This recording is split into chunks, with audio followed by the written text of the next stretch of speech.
Riwruok mar mine makedo ne ratich oganda Mombasa dwani piny owacho mondo tim nonro matut kendo kawo okang' mowinjore ne apisas duto mitudo kod masiche mag nego achije manie od ang'ech.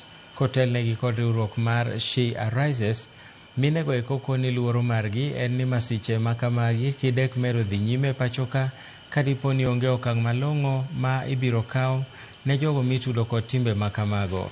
Magi ne giwacho ka bende gikwayo jatend piny William Ruto mondo mi odonjre wachno mar neno ni jo Kenya duto yudo ratichgi to chutho e kinde ni ma oganda timo kampen mag siasa. We are not feeling safe anywhere. Si ukiwa nyumbani, si ukitoka barabarani, si ukishikwa na polisi, because cases of killing and abductions imekuwa too much in this country, and we are heading towards election.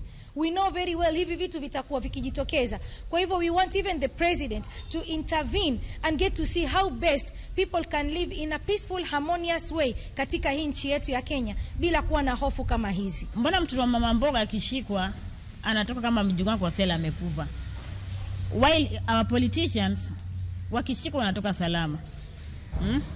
And remember, the same taxpayers money that mama mboga anatoa ndio inalipa huyu au waheshimiwa na pia inalipa watu wa mama mboga. It's not fair. Ustruggle, usomeshe mtoto, alafu mwishowe badala the police want protect unaenda kuzika. Na wewe kama askari ama wewe kama nani mwenye yani the people who are being involved kukuwa watoto wa watu, kwani nyinyi hamna utu? Naomba government ingilieni katika hii.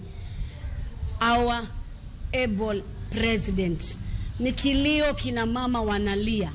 Sisi tunalia watoto wetu kwa matumaini ya kuja kutusaidia.